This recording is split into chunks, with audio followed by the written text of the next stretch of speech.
പ്രിയപ്പെട്ടവരെ, മിൽക്ക്, പാൽ, അത് വെജിറ്റേറിയൻ ആണോ അതോ നോൺ വെജിറ്റേറിയൻ ആണോ? ഹണി, തേൻ, തേനീച്ചയാൽ നിർമ്മിക്കപ്പെടുന്ന ഹണി, അത് വെജിറ്റേറിയൻ ആണോ അതോ നോൺ വെജിറ്റേറിയൻ ആണോ? നിങ്ങളുടെ മറുപടികൾ കമന്റായി രേഖപ്പെടുത്തും. നമുക്ക് വിഷയത്തിലേക്ക് വരാം. ഭക്ഷ്യസുരക്ഷാ ഗുണനിലവാര നിയമപ്രകാരം എല്ലാ ഭക്ഷ്യവസ്തുക്കളുടെയും ലാബലിൽ ആ ഭക്ഷ്യവസ്തു വെജിറ്റേറിയൻ ആണോ നോൺ വെജിറ്റേറിയൻ ആണോ എന്ന് തിരിച്ചറിയുന്നതിനുള്ള വെജ് നോൺ വെജ് ലോഗോ നിർബന്ധമായും കൊടുത്തിരിക്കണം.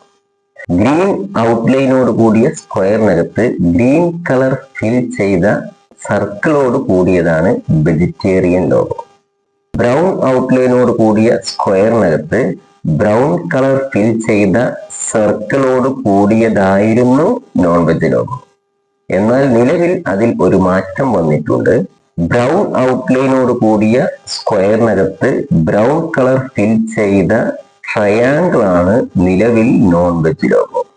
എന്തിനാണ് FSSAI ഇത്തരത്തിൽ ഒരു മാറ്റം കൊണ്ടുവന്നത്?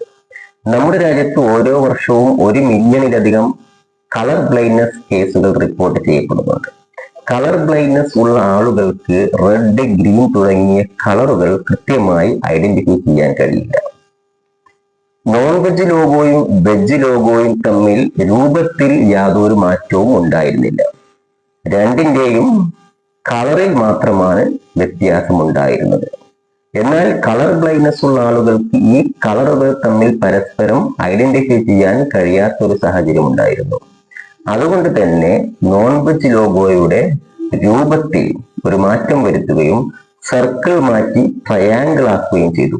അതുകൊണ്ട് തന്നെ കളർ തമ്മിൽ തിരിച്ചറിയാൻ കഴിഞ്ഞില്ലെങ്കിൽ കൂടി രൂപത്തിലുള്ള വ്യത്യാസം കണ്ടുകൊണ്ട് വെജും നോൺ വെജും തിരിച്ചറിയാൻ കളർ ബ്ലൈൻഡ്നെസ് ഉള്ള ആളുകൾക്ക് നിലവിൽ കഴിയുന്നുണ്ട്. വെജിറ്റേറിയൻ അല്ലെങ്കിൽ നോൺ വെജിറ്റേറിയൻ ലോഗോ കൊടുക്കുമ്പോൾ ഭക്ഷ്യവസ്തുവിന്റെ പേരിന്റെ അടുത്ത് അല്ലെങ്കിൽ ബ്രാൻഡ് നെയിമിന്റെ അടുത്ത് തന്നെ കൃത്യമായിട്ടും കാണാവുന്ന രൂപത്തിൽ കൊടുത്തിരിക്കണം.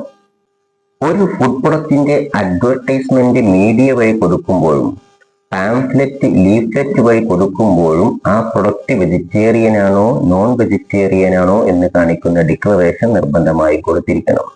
ഒരു പ്രൊഡക്റ്റിൽ എഗ് മാത്രമേ നോൺ വെജ് ഇൻഗ്രീഡിയന്റ് ആയിട്ടുള്ളൂ എങ്കിൽ അത് കൃത്യമായിട്ട് കാണിക്കാവുന്ന രീതിയിൽ ഒരു ഡിക്ലറേഷൻ വേണമെങ്കിൽ കൊടുക്കാവുന്നതാണ്.